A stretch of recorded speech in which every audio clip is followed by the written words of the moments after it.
July 1944. Sipan. 7 Japanese nurses pressed themselves into the darkness of a cave, listening as American voices thundered closer from every direction. They'd been warned about what capture meant: torture, humiliation, death. Worse than death. One woman clutched a grenade in her trembling fingers, a pact they'd all sworn to keep. But when a translator's voice called out through the chaos, speaking clear Japanese and promising them safety, Yuki Tanaka hesitated. In that moment of doubt, the grenade slipped from nervous hands and rolled silently across the stone floor. Days later, she found herself sitting in a prisoner camp somewhere in Arizona, staring down at her first meal. Hamburgers, Coca-Cola in glass bottles, ice cream melting in small paper cups. More food on one plate than she'd seen in months. One nurse reached out tentatively, as if the plate might vanish at her touch. Another began to weep, her shoulders shaking silently. Because if the enemy, the monsters from every propaganda poster they'd ever seen, could offer this kind of abundance, then what else had been false? Yuki's eyes moved across the meal, and something inside her fractured.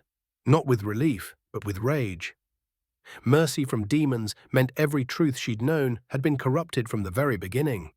The cave had smelled of salt and desperation, mixed with the iron tang of blood from bandages they'd stopped bothering to change days ago. Yuki pressed her spine hard against the limestone wall, feeling the vibrations of boots pounding overhead. American boots, hundreds of them, turning the island into a battlefield where they were the hunted.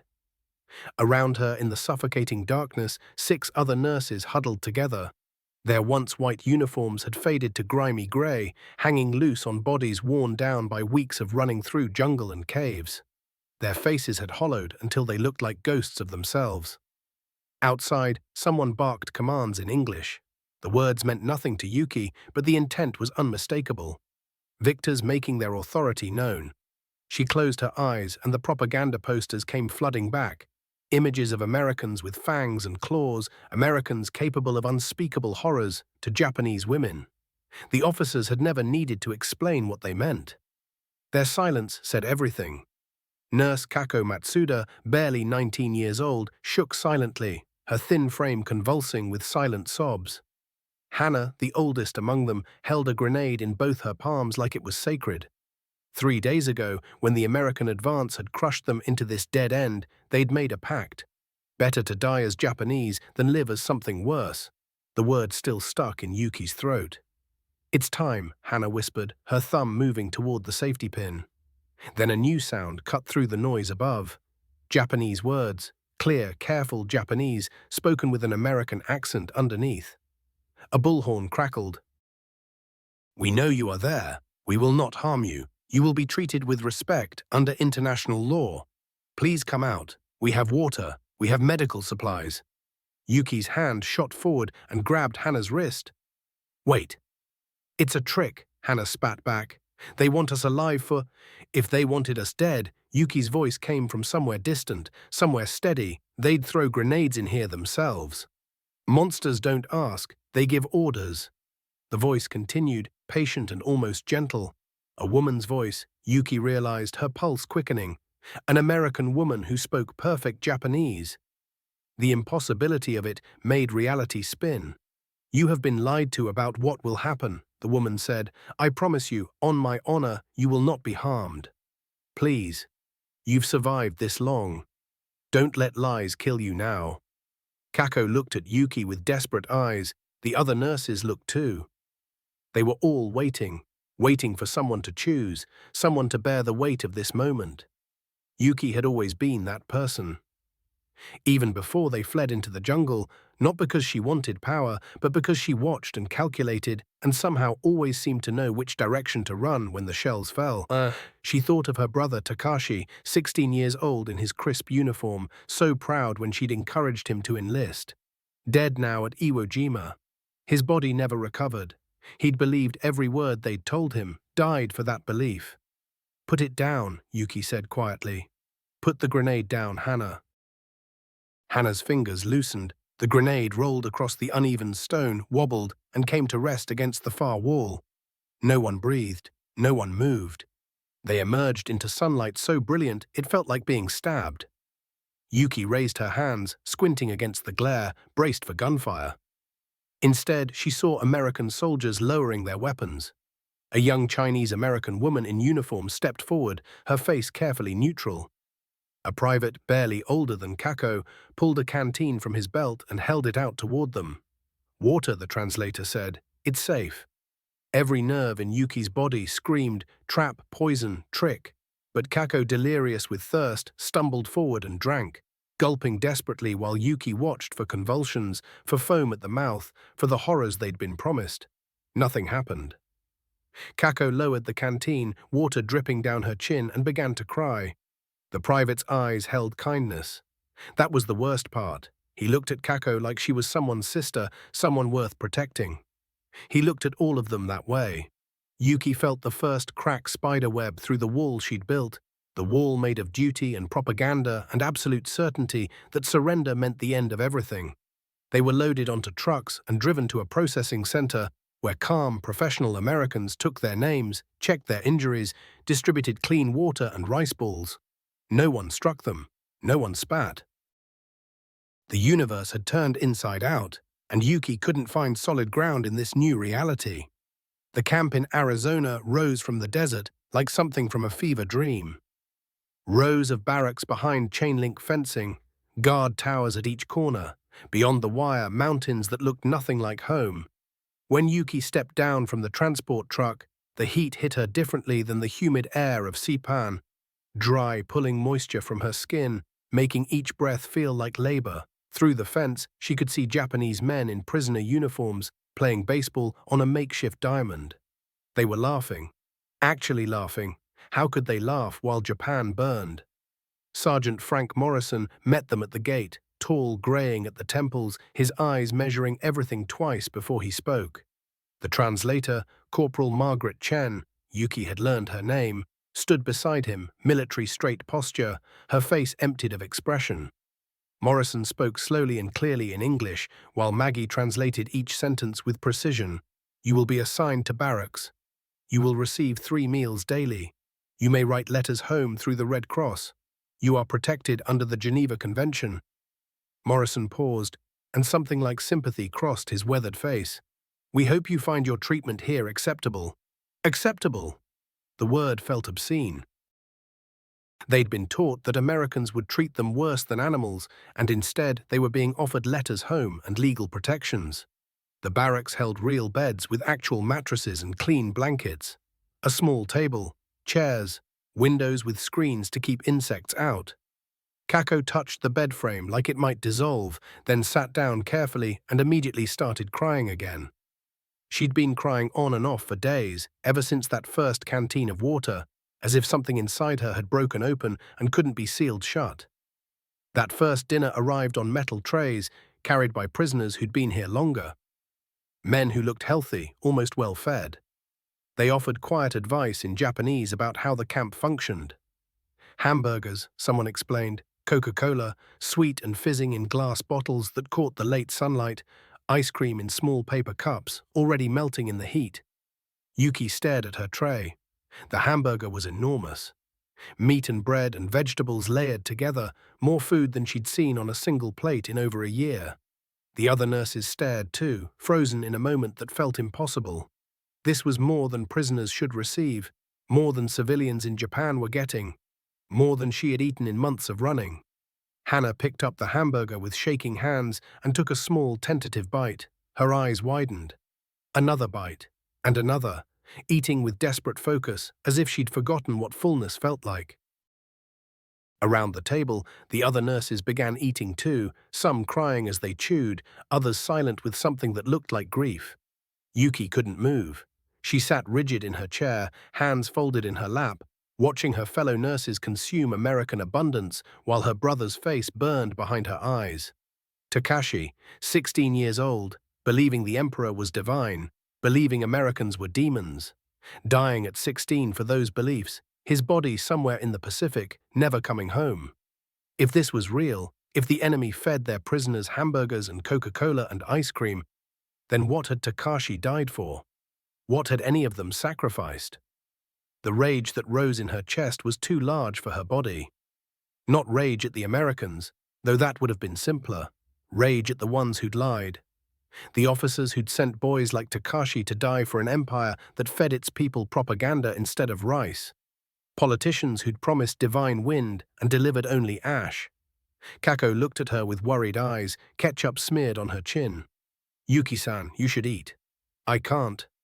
The words came flat, dead. "If I eat it, then it's real. If it's real, then everything else was a lie." Maggie stood near the barracks door, watching them with an unreadable expression. Their eyes met across the room, and for a moment Yuki saw something flicker. Recognition, maybe. Or pain. This woman who spoke perfect Japanese, who translated mercy into their language, who stood between two worlds and probably belonged to neither. The hamburger sat untouched on Yuki's tray, cooling in the desert evening, while around her the other nurses ate and wept and slowly, tentatively, began accepting that they were still alive. The days developed a rhythm that felt simultaneously unreal and achingly normal. Wake at dawn to reveille, roll call, where Sergeant Morrison greeted them with the same steady respect he showed everyone. Breakfast that always came, always abundant. Eggs, toast, sometimes bacon, that made Keiko close her eyes in something like prayer. Work assignments that were genuinely voluntary, paid in camp script they could use at the small commissary for soap, cigarettes, writing paper. Yuki watched it all with suspicious eyes, waiting for the trap to spring. But weeks passed, and it never came. Instead, a guard named Riley, a farm boy from Iowa, with an easy smile, brought them a radio one afternoon and showed them how to tune it. "No news," he said through Maggie's translation, apologetic. "Orders. But music's okay, right? Music's just music." He left them with a radio that played American big band and something called jazz that reminded Yuki painfully of Tokyo before the war, when her father would take her to cafes where Western music played, and the future had seemed full of possibility instead of ash. Keiko loved the radio immediately, humming along even when she didn't understand the words. Her 19-year-old spirit hungry for anything that felt like joy. Morrison arranged for Japanese books from a university library. Novels, poetry, even medical texts. Yuki pored over them in the evenings, relearning things she'd have lost in the chaos of war. The camp doctor, an older man with kind eyes and careful hands, treated their lingering malnutrition and infections without judgment, explaining each medication through Maggie's precise translation. "Why?" Yuki asked Maggie one day, the question bursting out before she could stop it. They were in the medical office, Yuki there for a follow-up on an infected cut. "Why do all this? We're prisoners. We're the enemy." Maggie's face remained professionally neutral, but something flickered in her eyes. Something raw and quickly suppressed. "Because someone has to follow the rules," she said quietly, even when the other side didn't. The statement hung between them, weighted with things unsaid.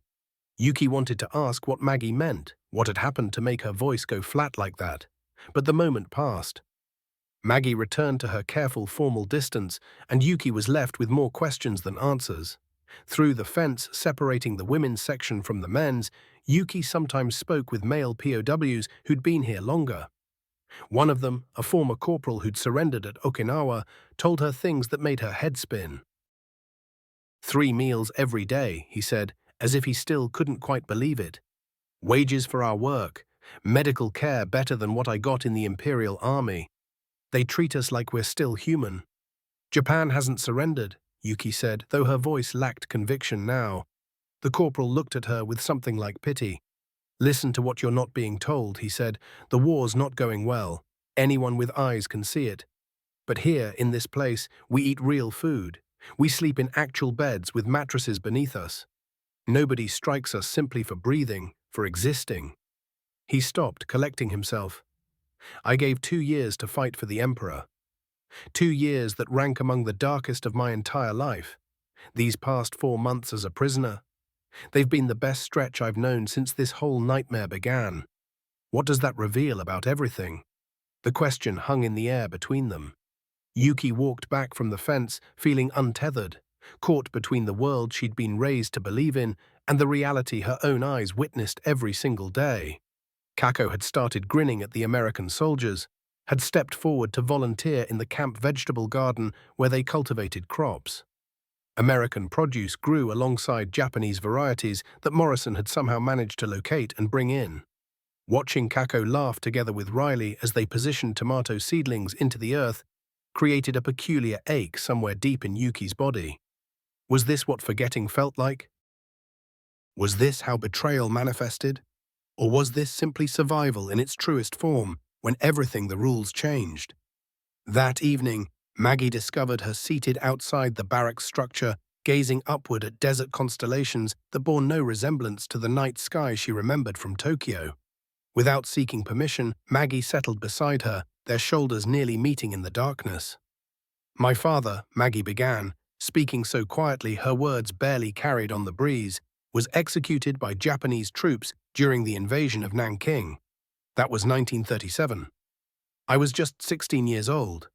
Yuki's entire body went rigid. She turned to examine Maggie's face, illuminated by pale starlight, and recognized the tremendous discipline required to maintain that composed expression while extending humanity toward people whose military had destroyed her family. "Why do you show us kindness?" Yuki asked in a whisper. "Because my father would have expected it of me," Maggie replied without hesitation. "Because someone must draw a line, someone must say enough. Not because you warrant it, perhaps you don't. Perhaps none of us deserve what we've received. Yet if we descend into becoming the very thing we oppose, then what purpose did any of this serve?" The radio transmission arrived on August 15, 1945, emanating through the camp loudspeakers, first in English, followed by Japanese.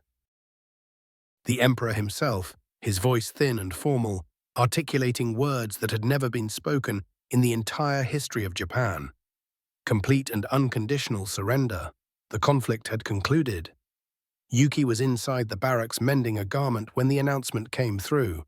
Her needle pierced her fingertip, drawing a single crimson droplet against the white fabric. The other medical personnel froze where they stood, their expressions vacant with disbelief. This seemed impossible. Japan would never capitulate. Japan could not capitulate. The emperor possessed divinity. The state endured eternally.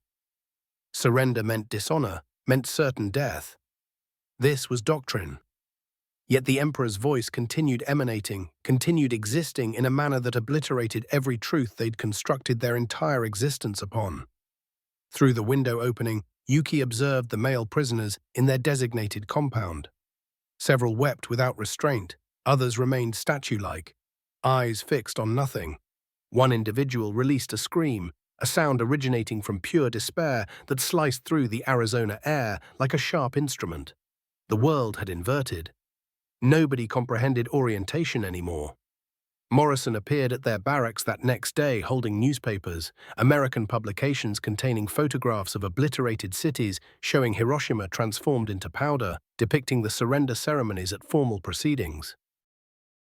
Maggie conveyed the article summaries with her typical accuracy, yet Yuki could perceive exhaustion coloring her inflection, the strain of communicating about the disintegration of everything. "Propaganda," Yuki heard herself articulate.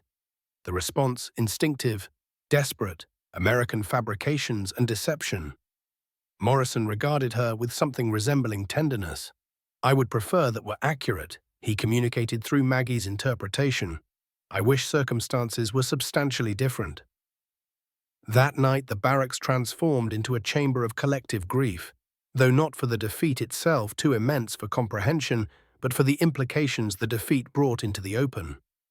They'd absorbed instruction that Japan possessed invincibility, that supernatural forces would protect them. That capitulation represented worse than mortality, that prisoners forfeited their Japanese identity upon relinquishing their weapons. Yet there they remained, vanquished, breathing, sustained with provisions and apparel and consideration that contradicted every assertion they'd absorbed. What about their families, those loved ones who'd received identical falsehoods, believed matching narratives, likely grieved them as perished? The Red Cross envelope arrived within 72 hours, carried by Morrison with cautious reverence. Yuki's hands trembled as she unfastened the seal. Maggie positioned herself adjacent in case linguistic assistance was necessary. Though the missive came inscribed in Japanese awkward Japanese, composed by somebody whose fingers likely shook identically to Yuki's presently. Her mother endured, barely. Existing within a displacement facility in the Okinawa region, the sentences seemed to shimmer and shift on the page. They informed us you perished defending Saipan, that Americans murdered all the captives. That capitulation signified disgrace and annihilation. Yet you exist. How is your existence possible? What explanation remains? What significance did everything possess? Yuki examined the letter repeatedly before comprehension eventually arrived. Her mother had absorbed untruths. Each individual had ingested fabrications. The misinformation hadn't operated in isolation. It had encompassed everyone, both Japanese and American personnel, distorting them into demons within each other's imaginations. And reality, the uncomplicated, devastating reality, remained that they constituted ordinary human beings who'd internalized what authority figures instructed them to accept. She found herself beyond the barracks that night, contemplating stars that seemed indifferent toward human destruction, toward military campaigns initiated and concluded, toward narratives that annihilated as efficiently as projectiles. She didn't perceive Maggie's approach until the companion positioned herself nearby, their shoulders connecting. "Why did you sustain us?" Yuki questioned, her tone fractured. Why didn't you? She couldn't articulate, couldn't voice the horrors she'd been conditioned to anticipate. What she'd accepted without question prior to a sandwich and carbonated beverage dismantled her convictions into fragments. Maggie remained wordless for an extended duration. When utterance finally emerged, her words carried rawness, stripped of customary professional distance. Someone has to establish limits, someone has to articulate this stops. Not because you merit compassion. Perhaps you don't. Perhaps none of us merit what we've encountered, yet if we metamorphose into the opposition we're resisting, then what constituted the point? She inhaled. My father, murdered by imperial forces, I could harbor resentment toward you. Certain moments I attempted it, yet you didn't execute him. You distributed bandages to adolescent boys, casualties of identical deceptions that shaped you. Yuki's fingers moved to her garment interior, locating the portrait she'd maintained through the Saipan conflict and across the Great Ocean. Her brother, Takashi, garbed in military dress, merely 16 seasons old and radiating accomplishment. She withdrew it with unsteady hands and presented it toward Maggie. He internalized the falsehoods Yuki communicated quietly. He exists no longer. I invested 12 months desiring my own demise to demonstrate commitment. What prompted transformation? Maggie inquired gently. The sandwich. Yuki's voice fractured between amusement and anguish. Absurd, truly. Yet I couldn't maintain the conviction. If they permitted consumption, permitted nourishment, permitted rest, if those we characterized as murderers demonstrated consideration, then what designation applied to us? The repatriation notification arrived in September, articulated like condemnation being proclaimed. All Japanese captives would depart back home within half a year. Home, the terminology felt hollow, vacant of significance. What remained of home? What Japan persisted beyond destruction and humiliation? Colonel William Garrett presented himself at the facility 14 days subsequently, a military professional possessing glacial vision and a countenance perpetually arranged in disapprobation. He inspected the camp installations alongside Morrison, and Yuki could distinguish their disagreement filtering through the barracks structure. Garrett's articulation sharp with disdain. Morrison's consistent, though strained. Excessive generosity, Garrett articulated with volume ensuring audibility. We've extended excessive consideration. Hostilities have concluded, time for discipline implementation. The transformations commenced without delay. Food allocations diminished. The communications apparatus vanished. Responsibilities became obligatory rather than elective, despite monetary compensation. The horticultural space that represented their cooperative endeavor, multinational cultivation existing in arid terrain, commenced deteriorating through inattention. No individual retained determination for maintenance. Kako receded internally, her temporary window of happiness and levity sealed like vegetation closing at nightfall. She'd obtained her personal Red Cross notification, really just communication. Her whole family had perished within Tokyo's firestorm. Parent, other parent, pair of younger siblings. The residential building containing her childhood had incinerated with inhabitants contained within.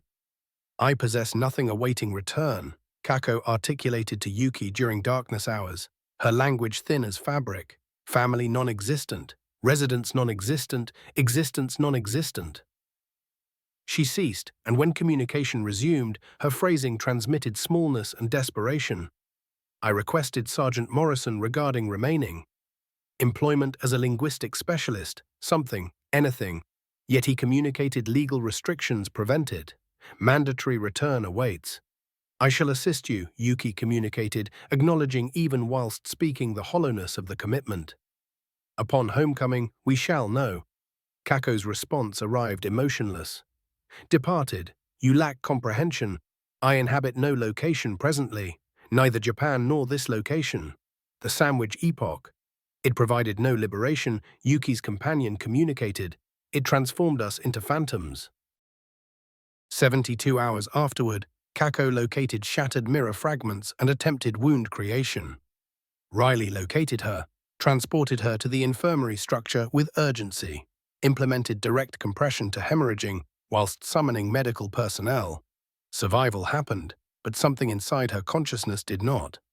When Yuki positioned herself adjacent to the hospital installation, Kako merely directed attention toward the overhead surface and articulated quietly, I possess mortality already. Respiration continues through mechanical function. The medical professionals compressed their belongings into bundled assemblies, maintaining quietude. The portraits Morrison had facilitated capturing, evidence of their existence, evidence of human consideration, were positioned in secured arrangements. Epistles commending their capabilities, transcribed into their native language, accompanied official markings. Character endorsements potentially meaningless to administrators whom would perceive merely capitulation disgrace.